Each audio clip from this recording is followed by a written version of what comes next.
Good evening, everybody. For the record, Thursday, September 9th, 2021, time for the regular meeting of Wenatchee City Council. It's 5:15 p.m. Call the meeting to order. As always, we start with a pledge to our flag. So, Councilmember Hornby, would you lead us? Ready? I pledge allegiance to the flag of the United States of America and to the republic for which it stands, one nation, under God, indivisible, with liberty and justice for all. All right. I know, I've got a roll going, don't I? Yeah. And for the record, we have all council members here. Councilmember Kulas, are you with us on the phone? I am, Your Honor. Excellent, thank you. First item on our agenda tonight, the consent items, which includes approval of this evening's agenda, vouchers, and our minutes from our previous meeting. I entertain a motion. Your Honor, I'd make a motion to approve the agenda, the vouchers, and minutes from the previous meetings. Oh, and I forgot, there's also another little Yeah, excuse me. contracted And adjustment there. also make a motion for the City Council to accept the work performed by contractor Ascendant LLC of the North Wenatchee Avenue Building Demolition, City Project 1712, and further authorize the mayor to sign the final contract voucher. Second.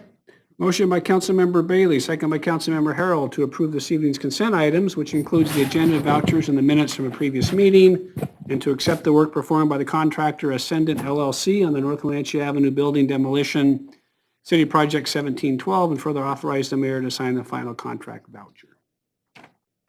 Any discussion? Just like to say, Your Honor, that I was impressed with their work. It was clean and done well, and so it really looks nice out there. Yeah, and I had a number of comments from folks about how clean the construction site was and how great they did at repurposing what they could, and so I thought it went really well. Excellent job. Yep. Any other questions or comments? Hearing none. All those in favor say aye. Aye. Opposed? Motion carries. We have one presentation tonight from the Wenatchee Downtown Association. Linda Haglund, come on up. Bring your team. We got new players. We have What's a going new on? player, meet Excellent. Katie Bryant, soon to be Baldwin. Hi, Katie. How are you? I haven't seen him. So I get to bring you a little bag that isn't a gift. Thank you. For public record. It's not a gift, because this is coming up. Plastic bag ban, right? Okay, yep. Thank you. I put Thank you. a little bit of an annual update in for you. A couple for the others I bother regularly. So thank you, Mayor and Council.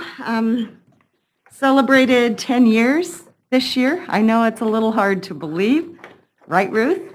But for every year, with the exception of last year, I get to come and basically say thank you. Without your strong partnership, we don't get to do what we do, because we cheerlead everything we don't own, streets and light poles and flower baskets and buildings and businesses. So thank you for a great year. We added Katie a month ago, and I got to tell you, it's really good not being alone in that office anymore. It's a little bit of lifting going on again. Your Main Street, as you know, is alive and well. A couple of things I wanted to update you on of what we're doing. I mentioned the plastic bag ban. It will be a challenge for some of our restaurants and retail.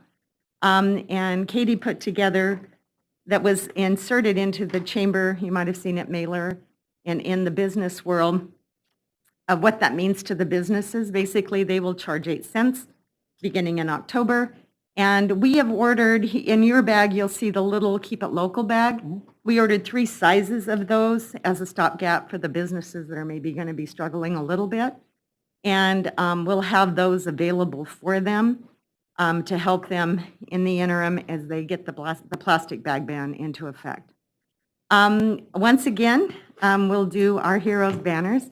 We're hanging 100 again in Wenatchee, and East Wenatchee, be 35 in East Wenatchee and 65 in Wenatchee.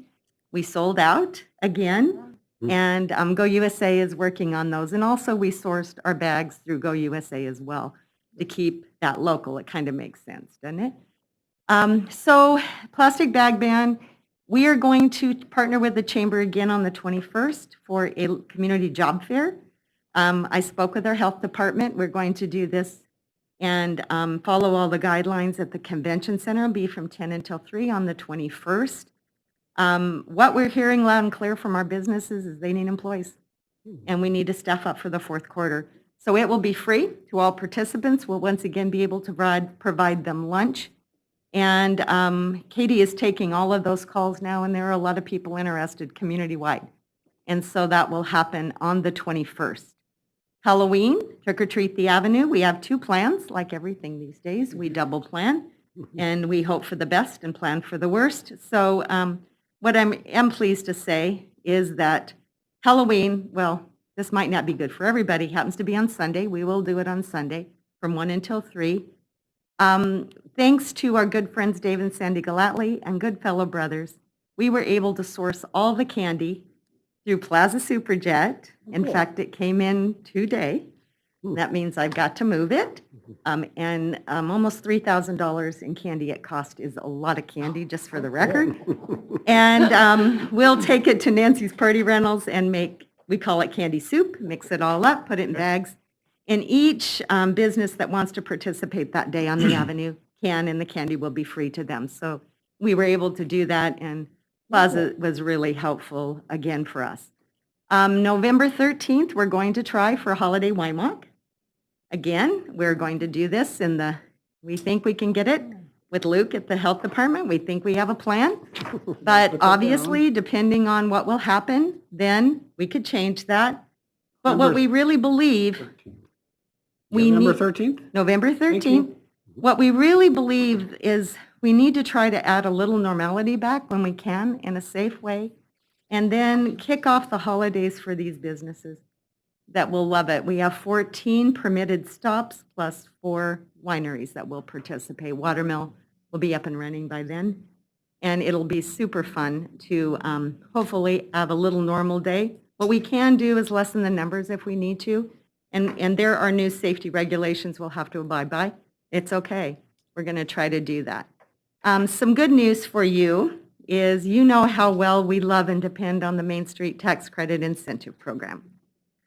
We were successful in getting the cap raised, but still, with 36 communities, our portion is little compared to what it used to be.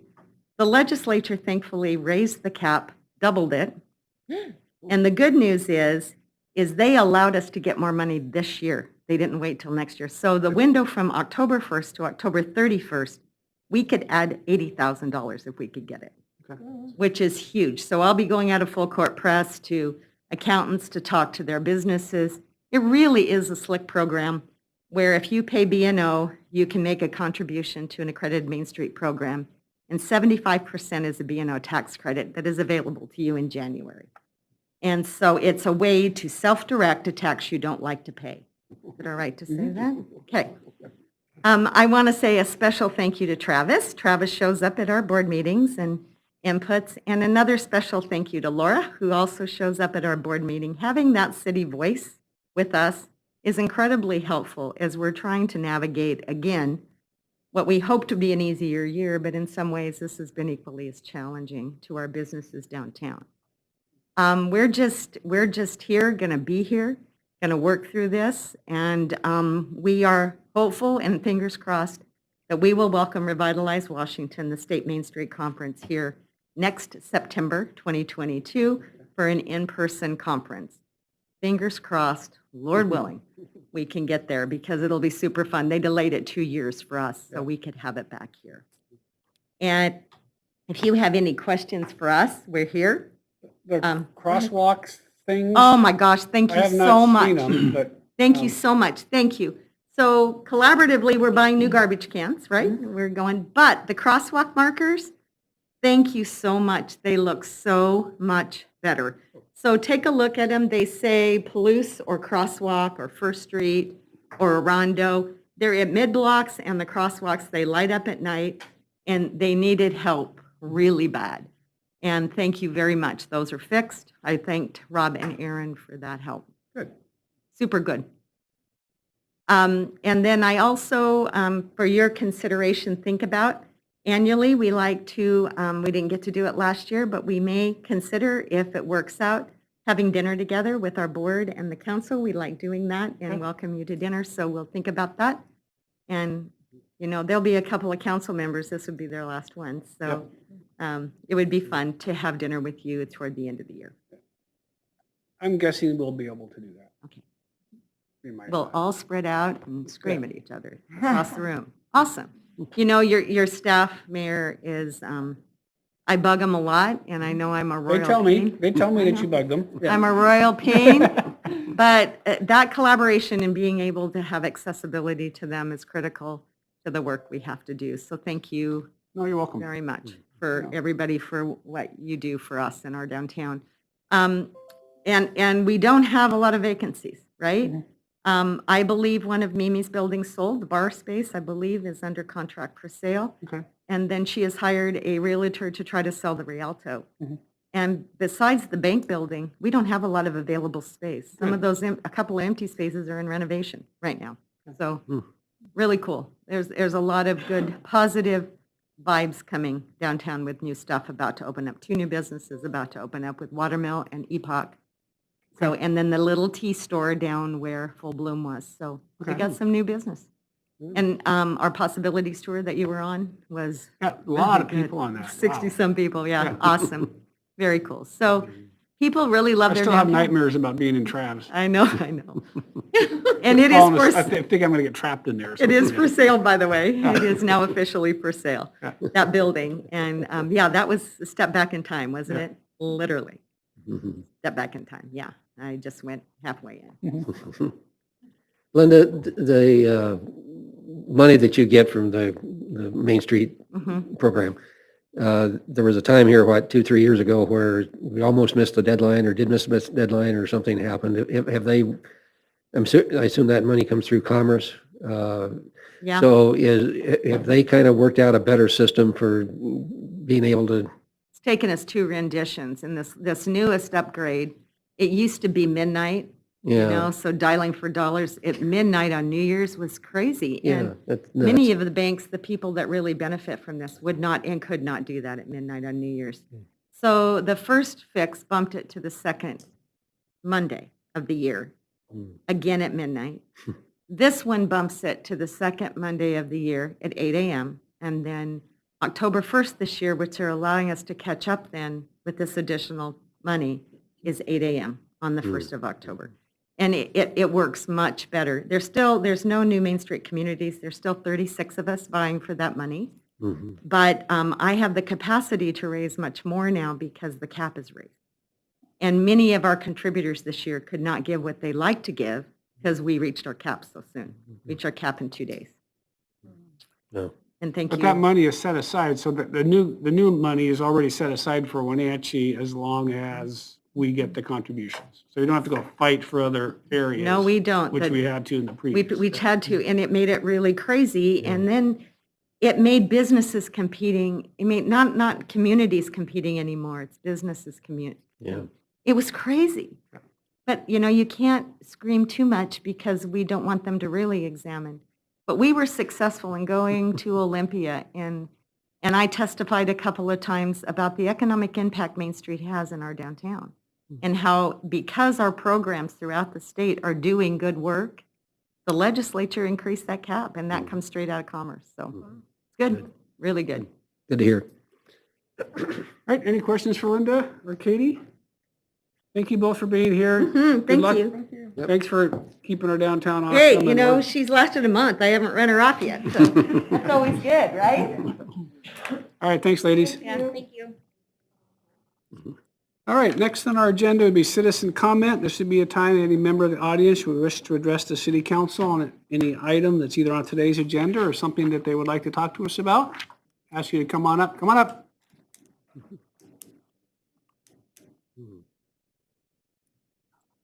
Sit down, give us your name and address for the record, and give you 3 minutes or so. You got it. Good evening. My name is Shelley English. My address is 701 Yakima Street here in Wenatchee. I was hoping that Chief Crown would be here today because I really wanted to get some direct information from him before I sat down and talk to you guys. These cheap masks keep sucking in my face. So, but he's not here. So I'm just going to start. And Mayor Kuntz, if you would like to jump in, give me any of the information, that'd be great. I'm here today to talk about the problems we've been having at the Wenatchee School Board meetings. I understand through some other reporting that one citizen at the last meeting was so worried that she called the police. When a police officer called her back, the first thing that struck me as odd was that he refused to speak with her and said he would only talk to a district employee, which doesn't really make any sense to me, because if I'm, at the grocery store and I see something and I call the police, are they going to say, well, you need to put, the cashier on the phone? That doesn't make any sense to me. So, and then so she put a district employee on the phone, and that person was told that that those people are just there exercising their First Amendment rights, and that the police department is not going to enforce mask mandates. The problem with that is it wasn't just about mask mandates. These are not citizens showing up to exercise their First Amendment right and talk about things that are on the school board agenda or voice their opinions as citizens. These are coordinated, they're planned, they're going on all over the country, and their number one goal is to disrupt the school board meetings and stop them from doing their business. I know the city council, if I were to act the way those people were acting at that school board meeting, if I were to do that here, if I were to be like one gentleman who walked up to the school board table and started yelling at them, I have a feeling that I would be shown the door fairly quickly. So I get that the police don't want to enforce the mask mandates because that's all they would be doing all day long. But this goes far beyond that. There was a text from an associate pastor at Grace City Church that went around, and a local journalist got a hold of it, talking about the school board meeting and how they are hoping to get 500 people there. And he couldn't go, but if he could show up, it would be in, quote, freaking riot gear. So my question that I was going to ask Steve, Chief Crown, is that at what point would the police get involved? Would they wait until someone got hurt?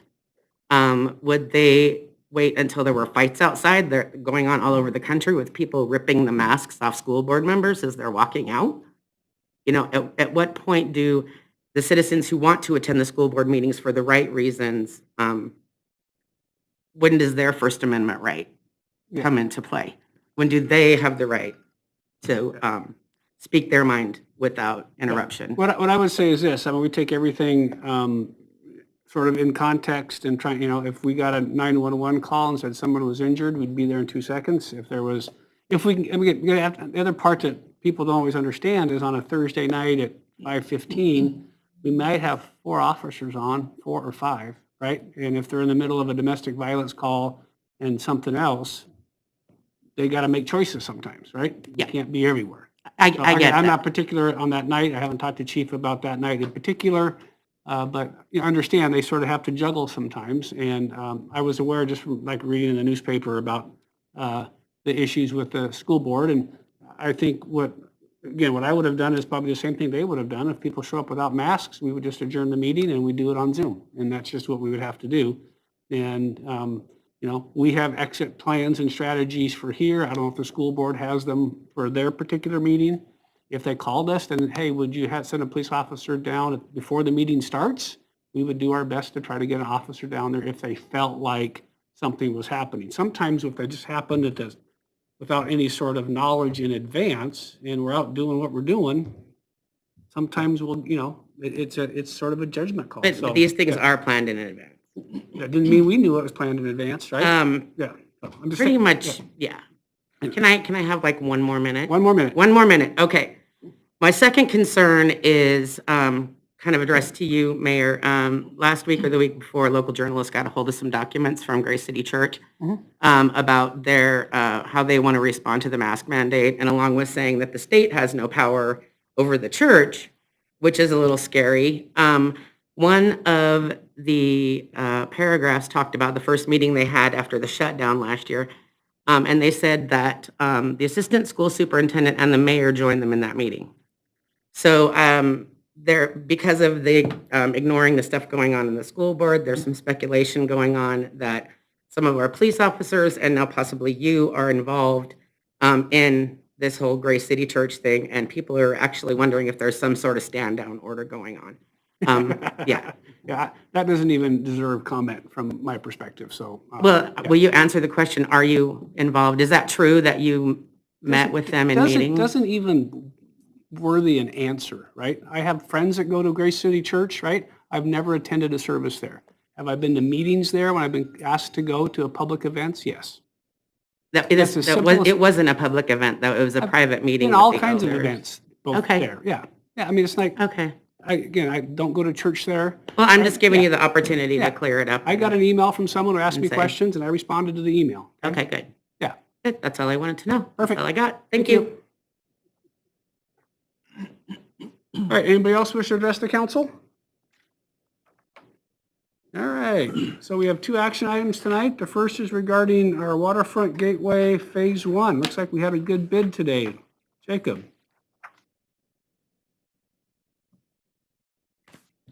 Good evening, Mayor and Council. Jacob Heiler, Engineering Services Manager. As the mayor alluded to, I'm here tonight to talk about our Waterfront Gateway project. So to give you a little bit of background on kind of where the project came from, where we're going forward, I wanted to show you this map here. So back in 2017, end of 2017, our Economic Development Department put together a kind of a scoping memo on a bunch of different things they'd like to see down on the city's waterfront. And so the areas highlighted in yellow were identified in that particular scoping memo. So on Walla Walla Avenue, there's some desire to fill in the stormwater swales that are out there. They're a maintenance issue for us and then result in a lot of ponding on the road. So that work is actually taking place as part of a separate project. Along the same lines, we wanted to get some better pedestrian access across our at-grade railroad crossing of 9th Street. And so again, that project's ongoing. We've got a grant for that we're hoping to get into construction next year. The other pieces that it talked about were more aesthetic in nature. We wanted to make the 5th Street underpass and the Thurston Street underpass, dress those up a little bit, make them a little bit more aesthetically appealing because those are 2 primary access points to the waterfront. And then also landscape on Pierre Street between 5th and 9th. And then install some frontage improvements on Worthen Street to the north of Thurston. So as some of the estimates started coming together, this work turned out to be quite a bit more than what our local LRF, local revitalization financing funds allowed for. And so the project was rescoped down to be just the Thurston and Worthen pieces. There was also some discussion going on about potentially a bigger project at the 5th Street underpass in conjunction with the PUD moving out and so forth. And so the current scope of the project, like I said, is at Thurston and Worthen. We've decided to break that project into 2 different phases. The first part for the frontage improvements on Worthen, the second part for the aesthetic improvements to the underpass. So at this point, we have a project out for the Worthen stuff. We'll continue to work on some of the details for the Thurston stuff. So going into a little bit of detail on the Worthen frontage improvements. So the city entered into a settlement agreement with Euclid Enterprises, who owns the Cascadian warehouse back in 2003, excuse me. We purchased some of the Worthen right-of-way in exchange for the city being responsible for frontage improvements. You can see my cursor. North of Thurston, about 500 feet north of Thurston, for everything except those northern 2 parcels, which Euclid owns. So they own everything from this parcel south to Thurston. Euclid's responsibility for frontage improvements is that northern 200 feet, so those northern 2 parcels. We entered into another agreement with Euclid Enterprises earlier this year it's a cost-sharing agreement that would allow the work to take place along that northern 200 feet in the city's project, and then seek reimbursement from Euclid as part of that. So that's kind of the background on this project. We put the project out to bid via the MRC Small Works roster. We received 5 bids, which was wonderful. The lowest bid was from Barcott Construction out of Chehalis. at $217,000. We are recommending we move forward with awarding to Barcott. And if awarded, the project would start either the end of September or early October. and Can last you read about the 5 list of weeks. the other bidders since I can't see it? Of Just the course. names. Yep, so Barcott Construction out of Chehalis, Hearst Construction in East Wenatchee, KRCI in East Wenatchee, Moreno and Nelson out of Walla Walla, and then Rednick and Sons. Okay, in thank you. Wenatchee. Good group of bidders. Yeah. So if there's any further questions, I'd be happy to take those. And you anticipate this will be done in the next 45 days or so? Yeah, like I said, it's a 25 working day contract, Okay. and we'd start in about 3 to 4 weeks. Any questions for Jacob? I know this has been, and this is LRF funded with some of our extra LRF funds, been in the Yep. budget for a long time. Yep. If not, I'd entertain a motion. Your Honor, I make a motion for the city council to award the construction contract for the Waterfront Gateway Phase 1, Project 2, Barcott Construction LLC, and authorize the mayor to sign the construction contract document. Second. Motion by Councilmember Hornby, second by Councilmember Huffaker, to award the construction contract for the Waterfront Gateway Phase 1 project to the lowest responsible bidder, that being Barcott Construction LLC, and authorize the mayor to sign the construction contract documents. Discussion? Hearing none. All those in favor say aye. Aye. Aye. Opposed? Motion carries. Thanks, Jacob. Thank you. And Mr. Lilling, Jake, we're going to do our PCI index again. You get that right, PCI? That's right. Yeah. Pavement Condition Index. So yes, Mayor and Council, I'm just here to ask to approve our project budget and authorization to sign professional services agreement with NCE to do another couple of rounds of pavement condition assessment, as well as some tech support, just additional support with our pavement management program. So NCE was hired back in 2015 to kind of help the city develop a pavement management program and how we look at best managing this biggest asset that we own. And we surveyed all the existing pavements within the city of Wenatchee, which I have Street Saver pulled up here, but you can see there's 118 miles of streets within the city, and we manage that through 755 individual segments. And so in 2015, the consultant walked every bit of that and measured distresses, basically did a survey to determine what the condition of each section was to come up with our overall PCI. So they did that in 2015, they did it again in 2017, and then again in 2019. And so every time they survey that, they would input those inspections, calculate the new PCI.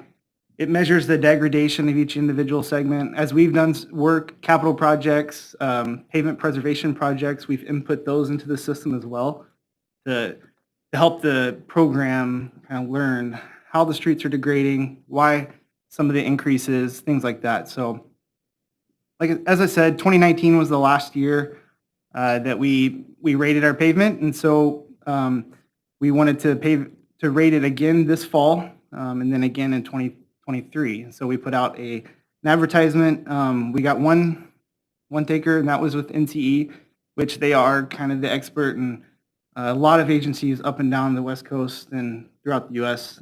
Use NCE as well, but Is this the company that we used last time? that's correct. So very familiar with the city of Wenatchee. And so, yeah, I'm just here to basically ask to sign the PSA with them again and get going so we can kind of keep up the progress that we've made.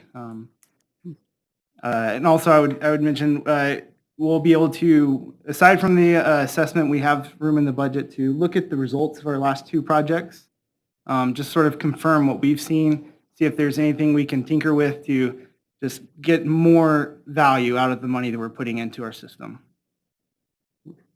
And this will help you select which sort of treatment goes to streets next time we do one of these preservation programs?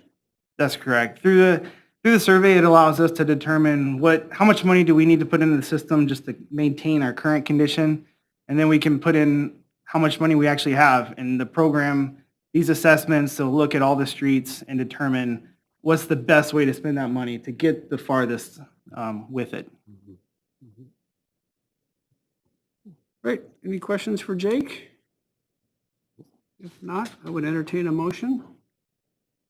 Your Honor, I will move for City Council to approve the project budget for the 2021-23 pavement condition assessment project number 2109, and further authorize the mayor to sign a contract with NCE on behalf of the city. Second. Motion by Councilmember Harold, second by Councilmember Cuevas, to approve the project budget for the 2021-2023 pavement condition assessment, project number 2109, and further authorize the mayor to sign a contract with NCE on behalf of the city. Discussion? Hearing none. All those in favor say aye. Aye. Aye. Opposed? Motion carries. Thanks, Jake. Appreciate it.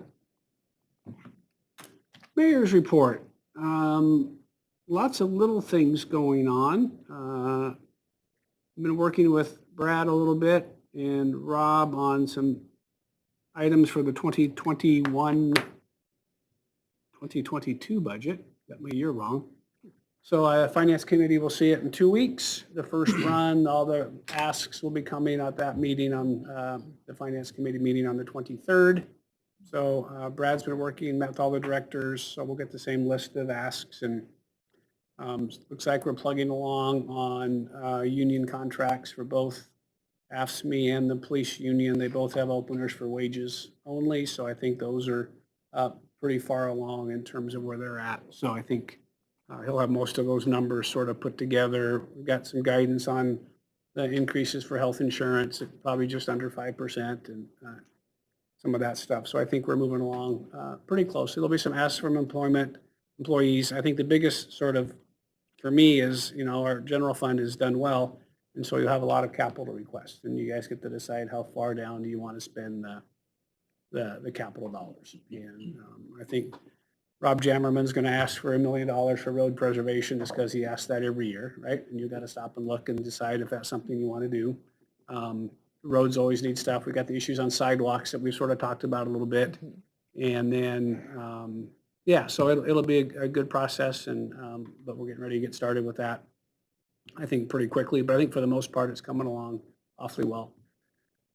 You've all seen the utility numbers from both sewer and water. So I think Keith is probably the only one that has not seen the request. So we'll need to get you the, Tammy, can you email Keith, or have Jessica or somebody email Keith the 2 presentations that we've got, both on water and sewer? So some discussion on rates that you'll want to get caught up to speed on. The sewer rate, they just want to take the 6%, and it was going to go down to 3%, and they need to keep it up at 6%. And we're behind in water significantly. So we'll get you that stuff so you're up to speed on what they're asking for. PFD got bond rating, sort of shocking. So an A3, which is an investment grade rating for the public facility district. So they will be in the bond market in the next couple of weeks. So I've been working really hard on that on behalf of the public facility district. Laura, help me fill in some blanks. We did meet with the port on TIF financing, so we'll have to sit down at some point, maybe, I think at a work session, we're going to have a little bit deeper conversation on the new bill for tax increment financing, and help us sort of pick a couple of districts and sort of explain how that works. Yep, we did a mapping exercise with staff and kind of looked at areas that have big infrastructure projects that we need, but also would incentivize redevelopment, and sort of the money you put it in and then the money you're taking out of that. And so we hope to have another analysis here in a couple of weeks, and then present that at a work session at some point so you guys can see those options. Riverfront Park, I think that's, I feel like I've been saying that over and over and over again, but Riverfront Park, the next open house is 9/28. So I think everyone got the flyer, but again, encourage everyone to stop by and see the different concepts. So they've got kind of a natural concept, a play concept, and an entertainment concept. We're really interested to continue to work through that process. So it'll be at Pybus, and they have 2 time slots, so from 8 to 10 and then 12 to 3. And then we'll also do that focus group on the pedestrian bike conflicts. Pinnacles prep, so staff and I will be meeting with the Pinnacles team tomorrow to start working through the $2.5 million that we received through the Department of Commerce for the facility. And so I don't think we have the contract yet, but we are trying to get everything, moving so that That's when going we to be get a the super tight contract. window for a Yeah, 3 to 4 month construction window to yeah. get that stuff done. So that's the intent, is to try to get ahead of that as much as possible so that when the contract is here, we can just hopefully get going. Other than that, we had a good conversation at the Downtown Association meeting about Apple Blossom with Darcy and planning for next year, making sure that we're taking a look at the impact to the downtown, but also making sure that Apple Blossom is successful since they're looking for a location, since that's changed a bit over the past couple of years. And then with Lincoln Park not being available anymore as well. So other than that, Confluence Parkway, we're still working through all that, through NEPA and INFRA and all of the other acronyms. That's all I had. I did meet with the mayors of Chelan County to appoint someone to the Boundary Review Board. As you know, the county has taken over jurisdiction on annexations and have declared the need for a Boundary Review Board. So the city's agreed to appoint Dennis Johnson to the Boundary Review Board. So he will be the city's, all 5 of the cities' representative to the Boundary Review Board. And Dennis was the former mayor, appraiser by trade, owns commercial real estate. So we thought he would be a good sort of city proponent for issues that are important to the city. So that letter is going out today. What else? We had the transportation, Glenn Douglas County Transportation meeting this morning. Not much went on with that. Sort of watching legislation and whether or not there'll be an infrastructure bill that passes the Congress of the United States that would have some extra pass-through money for the Transportation Council to allocate out. So we're sort of watching that a little bit. A directors meeting today. So that I thought went well. I will and we had finance committee as well. With respect to directors, I just want to sort of mention one thing, and you'll see it in the budget as the budget documents come out. Every couple of years, we take a look at the salaries of the management team. And as this budget gets prepared, there'll be some adjustments to their salaries as things have gone up. So if you want to know anything specifically about that, you can certainly ask me about anybody individually. But just so you know that I've worked with Carrie, and we have the 5 cities that we look at for our comparables, and so we've made some adjustments, and there's the average of the 5, and even though some of them are getting some significant raises, none of them are getting paid more than the average of the 5. So a little bit of hometown discount, but trying to make sure that we're staying competitive. You can imagine what a chief of police gets paid these days in all of these other cities with everything that's going on with police reform, and same with finance directors and public works directors. And so we had fallen behind a bit. And so we are in the process of trying to catch up. If you have anything specific, and you approve the wages at some point anyhow, but if you have any questions in the meantime, feel free to ask me. But we do that about every 2 years. We just take a look at the management team just to make sure we're in the right ballpark. Anything else, Laura? Council members, anything going on your various assignments? We had an Association of Washington Cities education meeting Okay. last Friday, I believe it was, and just working on things for city action days, and also for conference next year. Okay. If you have specific ideas of what you'd like to see or hear about, they're also putting together a lot of webinars and training seminars and stuff. So, Okay. Excellent. Community Action Council meeting yesterday, fairly routine stuff, but just council continues to pass through an awful lot of dollars to manage a lot of dollars and programs and things that are very, very beneficial to the. And folks in our Alan community. called me today. They're looking for some property to store some stuff or something. Are you aware of that? He called me today. I haven't called him Yeah. back yet. Yeah, they're trying to find, I guess when it's on the board, I should use we, Mhm. are trying to find a permanent home. Right, I knew that, yeah. And so they're kind of migrants at this point. And they run out of someplace and they gotta move all their inventory and get that, move to someplace else. And then Right. they get that for 3 months and then they gotta move again to someplace else. So they are looking for Okay, some space. okay. Kind of popped into my head one day and I said, well, we got told Alan, I said, we only got the old the old fire station across the Yep. street. And then was informed that it's being Yeah. used by The the stage- construction guys yeah. to work on the marble. So, Yeah. okay, so that one was off the table. But any case, if anybody happens to know of any space that Okay. that they could use, it would be appreciated. Yeah. But anyway, just a general comment that the work goes on and Yeah. they do a lot of good work, doing a lot of good work. In relation to AWC, I don't know, you're probably aware that Peter King, the CEO, has resigned, and he is, I can't remember, the end of this month, I think, or. Have they, I haven't heard anything about a replacement. Have they found anyone? Not yet. I mean, they're going through the process of putting out a request, and they'll be doing a hiring search and that kind of thing to find someone. For the meantime,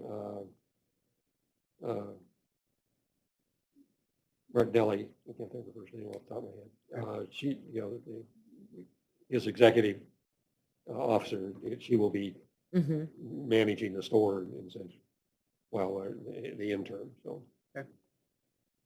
And I didn't see, we sort of watched the vaccine mandates and the mask mandates and those sorts of things. And I guess the president today is going to do through executive action something that might require all of our city employees to be vaccinated. I haven't seen exactly what it is yet, but we will monitor that over the next week or 10 days. So I don't know exactly where that's going to go. We've hired a few folks who left agencies that were requiring vaccinations, and so.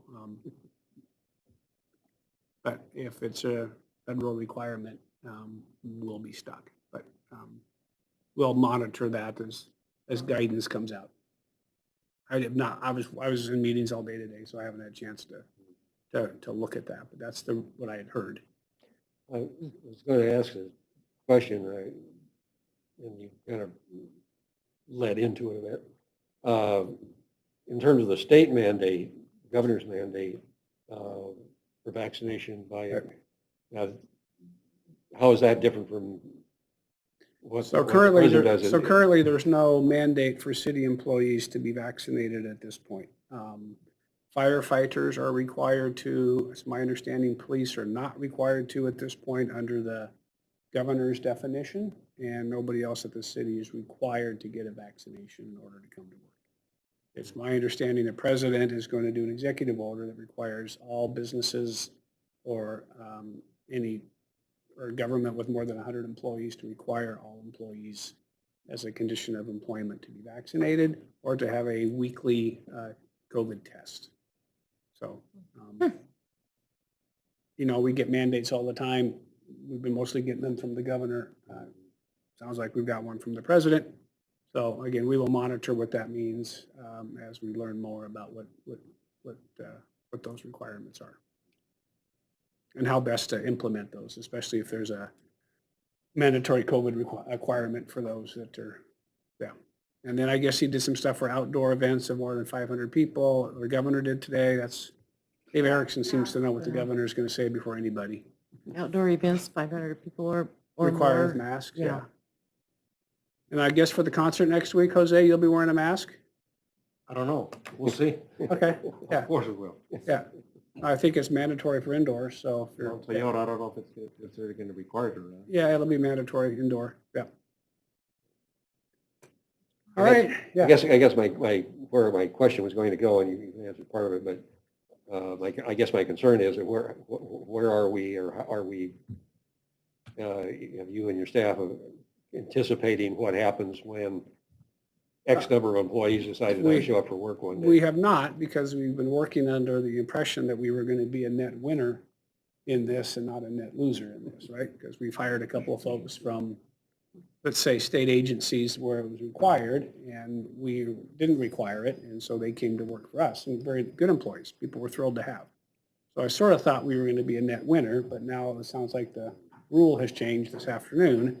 So we will regroup as a team, and we'll make the appropriate decisions based on what we believe the president's mandate is. Yeah. It's not my mandate, right? Yeah. Yeah. So, yeah, so again, I don't think we even thought through the fact that maybe somebody would make something that would apply to us. All righty. All right, I know, something different every week, isn't it? All right, anything else for the good of the order? All right, everybody, we're adjourned. Thank you.